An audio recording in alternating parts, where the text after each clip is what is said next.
Hey everyone, so welcome to lesson 2 of our reading comprehension. And today we are going to be continuing to look at The Lion, the Witch, and the Wardrobe, and we are going to be reading the sort of opening first few pages. So today you're going to need a pencil or a pen and a notebook or some paper. So grab your stationery, get your date and what written down and underlined, and pause the video so you've got a minute or so to go grab that.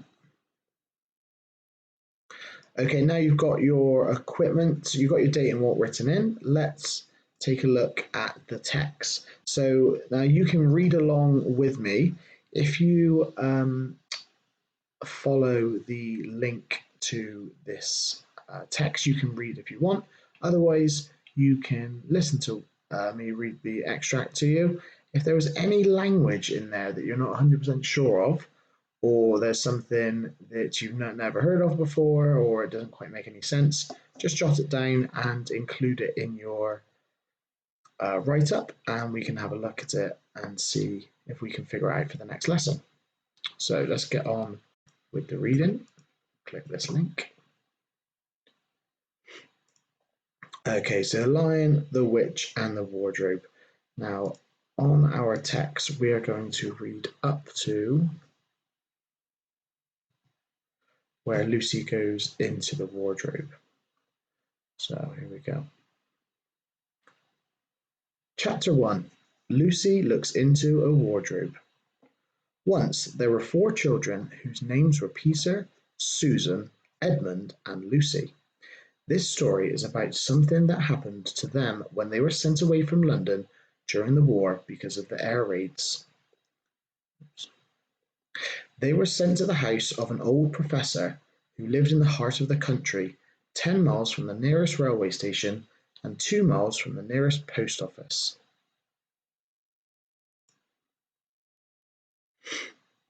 He had no wife and he lived in a very large house with a housekeeper called Mrs. Macready and 3 servants. Their names were Ivy, Margaret, and Betty, but they do not come into the story very much. He himself was a very old man with shaggy white hair which grew over most of his face, as well as on his head, and they liked him almost at once. But on the first evening when he came out to meet them at the front door, he was so odd-looking that Lucy, who was the youngest, was a little afraid of him, and Edmund, who was the next youngest, wanted to laugh and had to keep on pretending he was blowing his nose to hide it. As soon as they said good night to the professor and gone upstairs on the first night, the boys came into the girls' room, and they all talked it over. "We've fallen on our feet, and no mistake," said Peter. "This is going to be perfectly splendid. That old chap will let us do anything we like."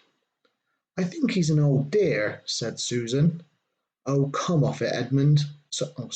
"Oh, come off it," said Edmund, who was tired and pretended not to be tired, which always made him bad-tempered. "Don't go on talking like that." "Like what?" said Susan. "And anyway, it's time you were in bed." "Trying to talk like mother," said Edmund. "And who are you to say when I'm to go to bed? Go to bed yourself." "Hadn't we all better go to bed?" said Lucy. "There's sure to be a row if we are heard talking here." "No, there won't," said Peter. "I tell you this is the sort of house where no one's going to mind what we do. Anyway, they won't hear us. It's about 10 minutes walk from here down to that dining room, and any amount of stairs and passages in between." "What's that noise?" said Lucy suddenly. It was a far larger house than she had ever been in before, and the thought of all those long passages and rows of doors leading into empty rooms was beginning to make her feel a little creepy. "It's only a bird, silly," said Edmund. "It's an owl," said Peter. "This is going to be a wonderful place for birds. I shall go to bed now, I say. Let's go and explore tomorrow. You might find anything in a place like this. Did you see those mountains as we came along, and the woods? There might be eagles, there might be stags, there'll be hawks." Badgers, said Lucy. Foxes, said Edmund. Rabbits, said Susan. But then the next morning came, there was a steady rain falling, so thick that when you looked out of the window you could see neither the mountains, nor the woods, nor even the stream in the garden. Oh, of course it would be raining, said Edmund. They had just finished their breakfast with the Professor and were upstairs in the room he had set apart from them. A long, low room with two windows looking out in one direction and two in another. Do stop grumbling, Ed. Oops, what's going on with my computer? Do stop grumbling, Ed, said Susan. 10 to 1, it'll clear up in an hour or so, and in the meantime, we're pretty well off. There's a wireless and lots of books. Not for me, said Peter. I'm going to explore the house. Everyone agreed to this, and that was how the adventures began. It was the sort of house that you never seemed to come to the end of, and it was full of unexpected tells. The first few doors they tried led only into spare bedrooms, as everyone had expected that they would, but soon they came to a very long room full of pictures, and there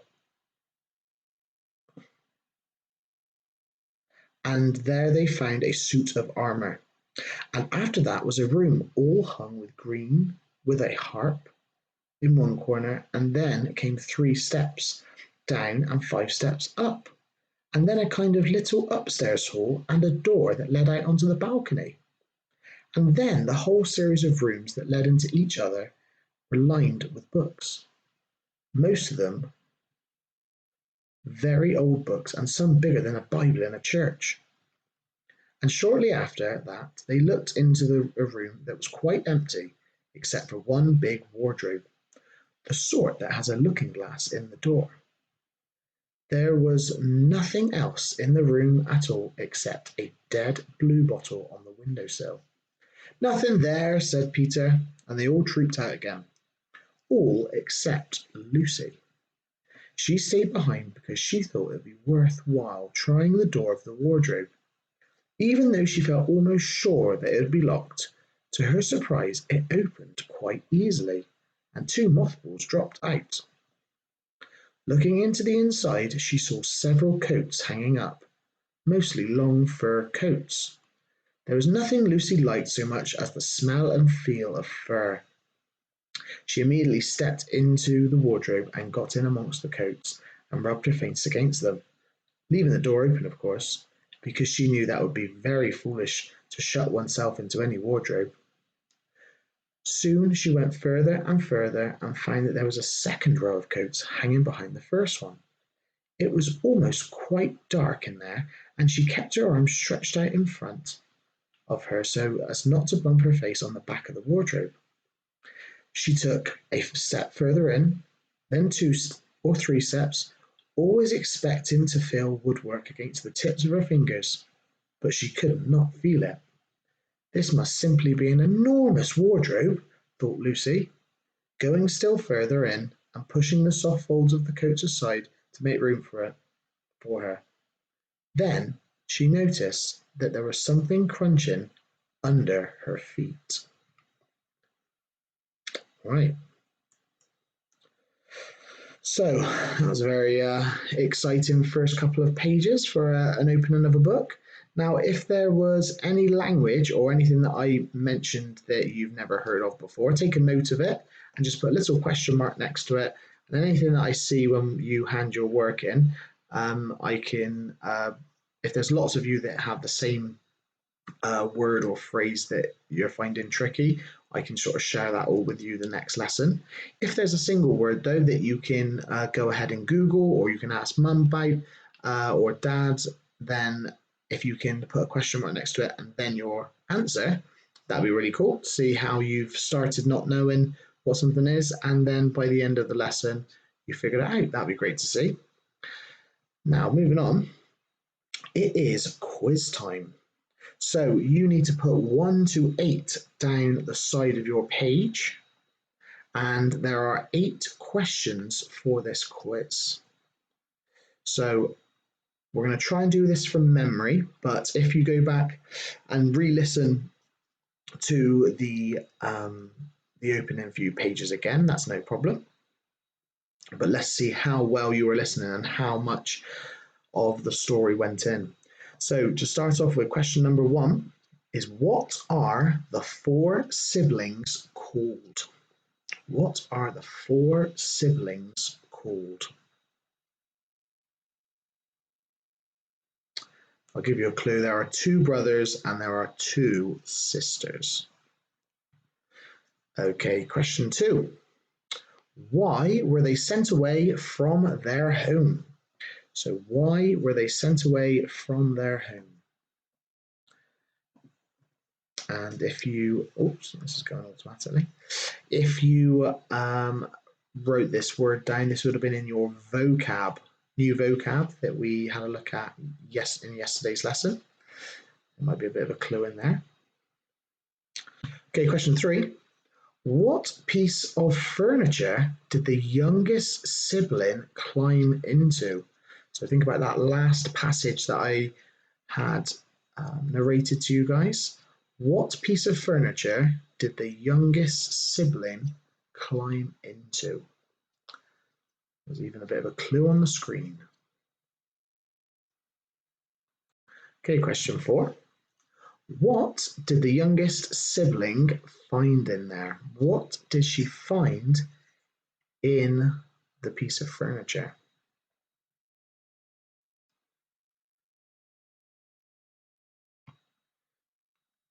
Question 5.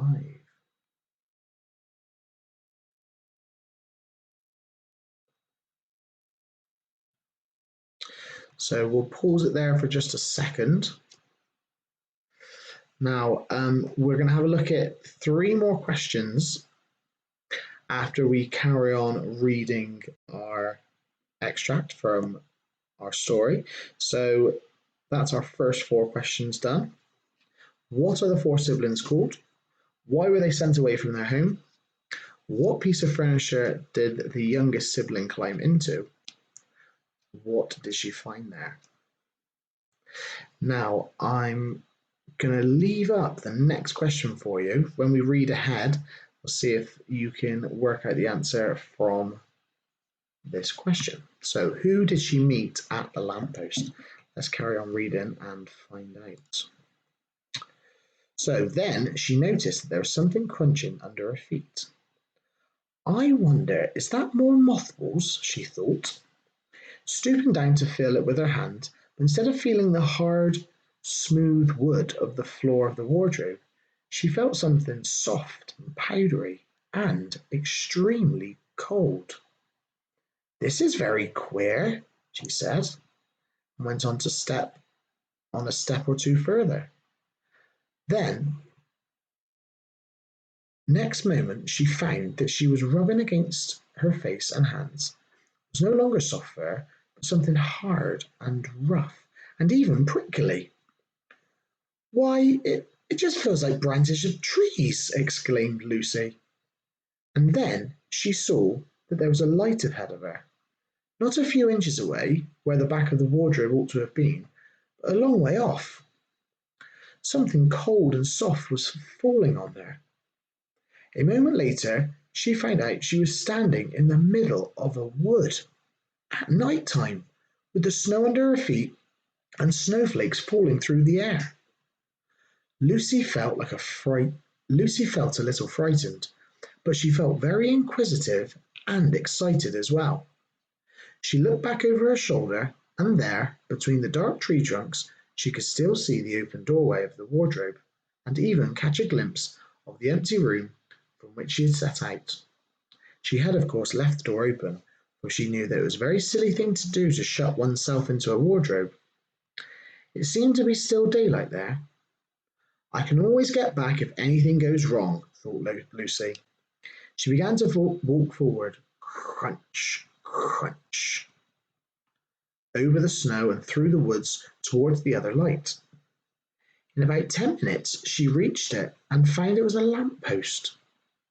As she stood looking at it, wondering why there was a lamp-post in the middle of a wood, and wondering what to do next, she heard a pitter-patter of feet coming towards her, and soon after a very strange person stepped out from among the trees into the light of the lamp-post. He was only a little taller than Lucy herself, and he carried over his head an umbrella with white with snow. From the waist upwards he was like a man, but his legs were shaped like a goat's. The hair on them was glossy and black, and instead of feet he had goat's hoofs. He also had a tail, but Lucy did not notice this at first because it was neatly caught up over the arm that held the umbrella so as to keep it from trailing in the snow. He had a red woolen muffler around his neck, and his skin was rather reddish too. He had a strange but pleasant little face, with a short pointed beard and curly hair, and out of the hair there stuck two horns, one each side of his forehead. One of his hands, as I said, held the umbrella, and the other arm he carried several brown paper parcels. What with the parcels and the snow, it looked like he'd just been doing the Christmas shopping. He was a fool. And then he saw Lucy. He gave such a start of surprise that he dropped all his parcels. "Goodness gracious me!" exclaimed the fawn.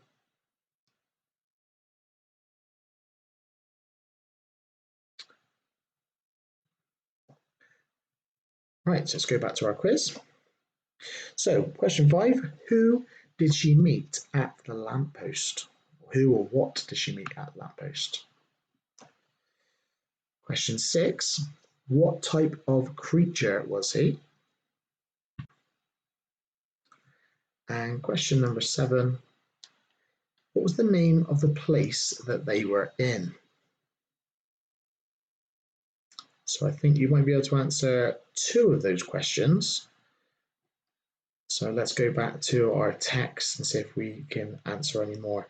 So just to double check again, those last 3 questions were: who did she meet at the lamppost? What type of creature was he? And what was the name of the place that they were in? Let's go back to our text. So chapter 2. What Lucy found there. "Good evening," said Lucy, but the fawn was so busy picking up his parcels that at first it did not reply. When it had finished, it made her a little bow. Good evening," said the fawn. "Excuse me, but I don't want to be inquisitive, but should I be right in thinking that you're the daughter of Eve?" "My name's Lucy," said she, not quite understanding him. "But you are, forgive me, you are what they call a girl?" said the fawn. "Of course I'm a girl," said Lucy. You are in fact a human?" "Of course I'm a human," said Lucy, still a little puzzled. To be sure," said the fawn. "How stupid of me, but I've never seen a son of Adam or a daughter of Eve before, and I'm delighted. That is to say," and then it stopped as if it had been going on to say something it had not intended, but had remembered in time. Delighted, it went on. "Allow me to introduce myself. My name is Tumnus."